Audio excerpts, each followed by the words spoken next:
100% విద్యార్థులు పునాది దశలోనే తెలుగు, ఇంగ్లీష్ చదవడం, రాయడం, గణితంలో చిన్నపాటి లెక్కలు చేయడం వంటి ప్రాథమిక అంశాల్లో పట్టు సాధించాలని కలెక్టర్ కీర్తి చేకూరి సూచించారు. ఈ లక్ష్యంతోనే అమలు చేస్తున్న ప్రభుత్వం guaranteed foundational literacy and numeracy కార్యక్రమాన్ని సమర్థవంతంగా అమలు చేయాలని సూచించారు. కలెక్టర్ రాజమహేంద్రవరం కంబాలపేటలోని చున్నీలాల్ జాజు మున్సిపల్ కార్పొరేషన్ ప్రాథమిక పాఠశాలను సందర్శించి విద్యాశాఖ అధికారులతో కలిసి అమలు తీరును పరిశీలించారు. 1వ తరగతి మరియు 5వ తరగతి విద్యార్థుల అభ్యాస స్థాయిని ప్రత్యక్షంగా పరీక్షించారు. ఒక విద్యార్థిని చక్కగా రైమ్ చదవడంతో అభినందించారు. లీప్ యాప్ను స్వయంగా ఓపెన్ చేసి విద్యార్థుల ప్రగతిని పరిశీలించడంతో పాటు పాఠ్యపుస్తకంలోని పదాలతో పాటు మొబైల్లో తెరిచిన ఇతర పదాలను కూడా చదివించి వారి స్పందనను అంచనా వేశారు. విద్యార్థుల ప్రతిభపై సంతృప్తి వ్యక్తం చేశారు. పాఠశాలలో 2 విద్యార్థులకు ఆరోగ్య సమస్యలు ఉన్నాయని, వారి తల్లిదండ్రులు ఆర్థికంగా బలహీనులని ప్రధానోపాధ్యాయులు గోపి అప్పారావు తెలియజేయగా తక్షణమే స్పందించి జిల్లా వైద్య మరియు ఆరోగ్య శాఖాధికారికి ఫోన్ చేసి అవసరమైన వైద్య సహాయం అందించాలంటూ ఆదేశించారు. గ్రేడింగ్ విధానం విషయంలో ప్రత్యేక శ్రద్ధ చూపాలని, విద్యార్థుల వ్యక్తిగత పురోగతిని ఆధారంగా తీసుకుని అంచనాలు చేయాలని సూచించారు. జిల్లా విద్యాశాఖాధికారి కంది వాసుదేవరావు మాట్లాడుతూ 1, 2 తరగతులు మరియు 3, 5 తరగతుల విద్యార్థులకు వేర్వేరు యాక్షన్ ప్లాన్లు రూపొందించి డిసెంబర్ 8 నుండి మార్చి 24 వరకు కార్యక్రమాన్ని అమలు చేస్తున్నట్లు తెలిపారు. Samagra Shiksha APC S Subhashini, Gauri Shankarrao, urban range DIB Dilip Kumar, ప్రధాన ఉపాధ్యాయులు గోపి అప్పారావు, ఉపాధ్యాయులు V Maulika, S Somasekhar, CHLN Padmavathi, K Vanajakshi, A Udayabhanu తదితరులు పాల్గొన్నారు.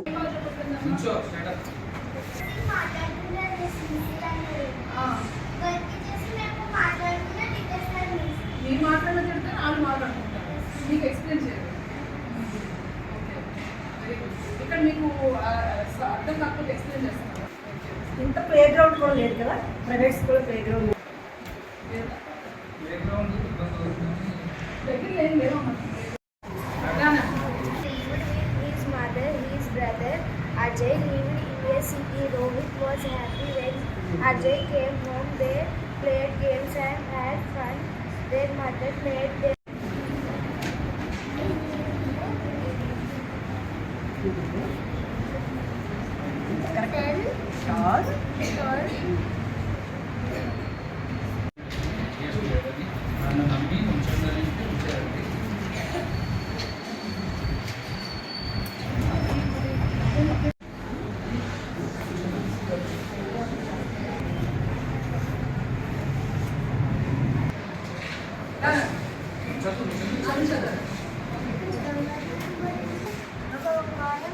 ఆలోచించాడు. ఊరిలో ఉన్న ప్రతి ఒక్కరికి ఒక కర్ర ముక్కను ఇచ్చి ఎవరి కర్ర ముక్క కరెక్టేనా? ఇప్పుడు నేను 5th క్లాస్కి 10th విడిగా ఇంగ్లీష్ చెప్తాను. సో క్లాస్ సేమ్ 3 సేమ్ ఏ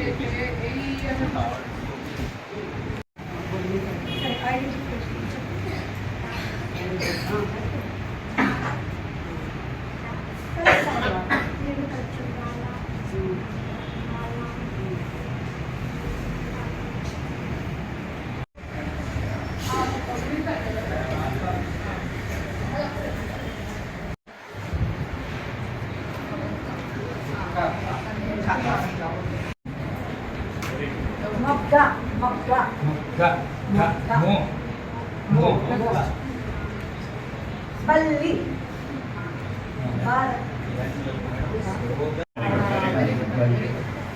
తర్వాత మొగ్గ మో బొమ్మ మిమ్మి మో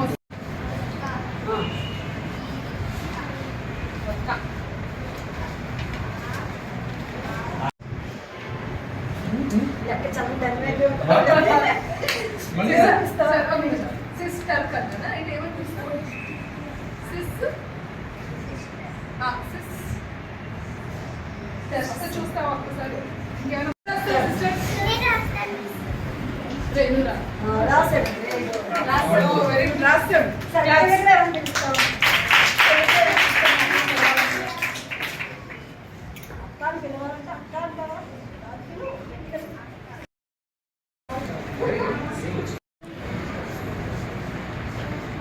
అప్పు తీసేయాలి.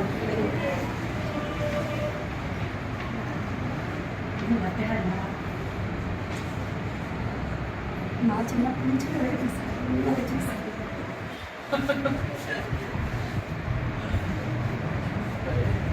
గుడ్. మల్టిప్లై చేస్తారా?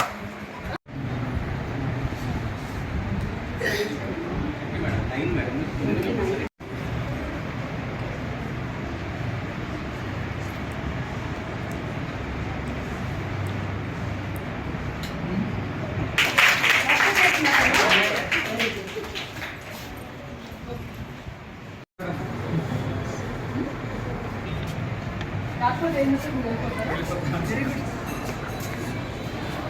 ఎన్ని ఫ్యామిలీస్ ఉందండి?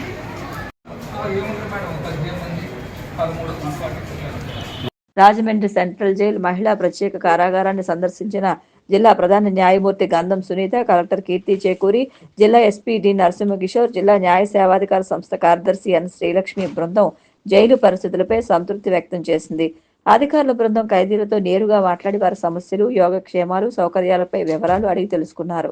ఖైదీలకు అందిస్తున్న భోజన వసతులు, బ్యారకుల పరిస్థితి, పరిశుభ్రత, జైలు ఆసుపత్రులు అందిస్తున్న వైద్య సేవలు, నైపుణ్య శిక్షణ కార్యక్రమాలు, ఉపాధి కల్పన పరిశ్రమలు, బేకరీ విభాగం, జైలు కిచెన్, లైబ్రరీ, ఖైదీల స్కూల్ తదితర విభాగాలను క్షుణ్ణంగా పరిశీలించారు.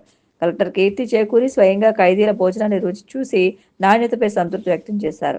జైలు కిచెన్ పరిశుభ్రత, ఆహార నాణ్యత, బ్యారక్ల నిర్వహణ, హాస్పిటల్ సేవలపై బృందం ప్రశంసలు వ్యక్తం చేసింది.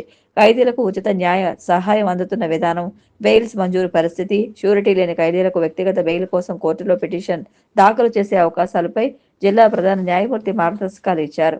ఖైదీలను కుల వివక్ష ఆధారంగా పనులు చేయిస్తున్నారా అనే అంశంపై విచారించగా అలాంటి పరిస్థితులు లేవని ఖైదీలు తెలిపారు. జైలు ప్రాంగణంలోని పచ్చదనం, పరిశుభ్రత, క్రమశిక్షణ పట్ల బోర్డు సభ్యులు సంతృప్తి వ్యక్తం చేస్తూ పెండింగ్ సమస్యల పరిష్కారానికి తగిన సూచనలు చేశారు. మహిళా ప్రత్యేక కారాగార పర్యవేక్షణ అధికారిని Vasantha Kumari, jail chief medical officer doctor P Bhavana, ఇతర అధికారులు పాల్గొన్నారు.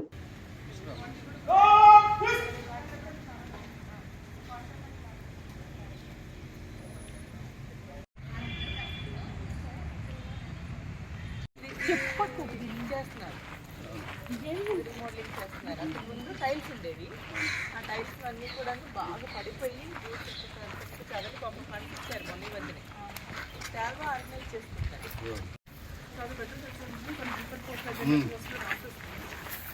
మరి అసలు మేము వెయిట్ చేసి కూడా రాలేదు.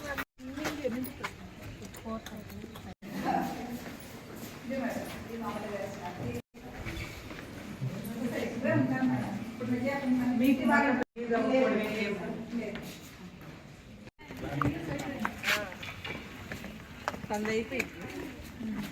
మేము కూడా వచ్చి 3 years రేపు మార్చి 3 years అయిపోతుంది.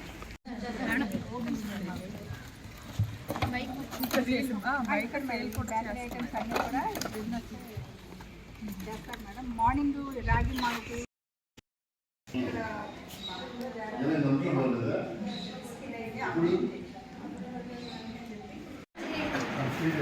సర్జరీ అయిపోయింది సార్, అసలు కోలుకుంది.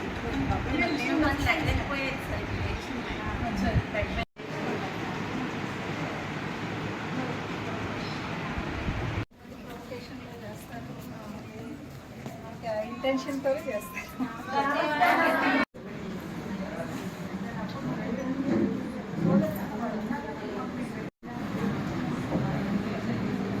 ఇంకెవరికైనా అలా బెయిల్ వచ్చి జామీన్ పెట్టుకొని వాళ్ళు ఉంటే కనుక మీకు ప్రైవేట్ అడ్వకేట్స్ ఉంటే మాకు డైరెక్ట్గా డిఎల్ఎస్ఏకి లెటర్ పెట్టండి మేడం ద్వారా. పెడితే షూరిటీ తగ్గించమని చెప్పి మేము అడుగుతాం. ఎక్కువ అదర్ స్టేట్ వాళ్ళు ఉన్నట్టున్నారు, అదర్ స్టేట్ వాళ్ళు ఉన్నట్టున్నారు ఎక్కువ.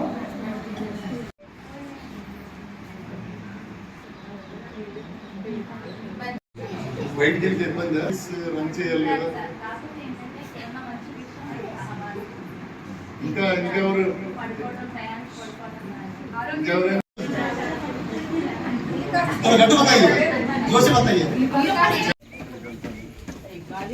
కానీ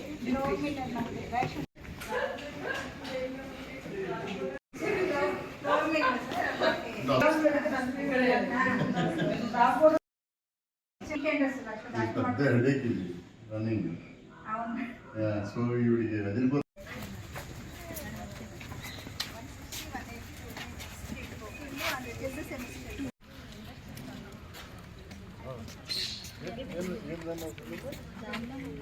ఓహో. ఇది ఎన్ని ఇయర్స్ ఉంటుంది? ఎన్ని ఇయర్స్ ఉండొచ్చు? 150 పైన ఉంటుంది. అది అంతా మొత్తం అంతా కుంగిపోయింది ఆ టైంలో.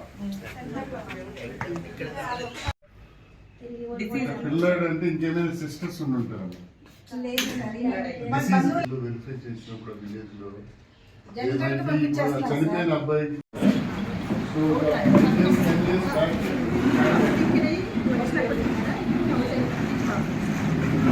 తేడా ఉంటుంది.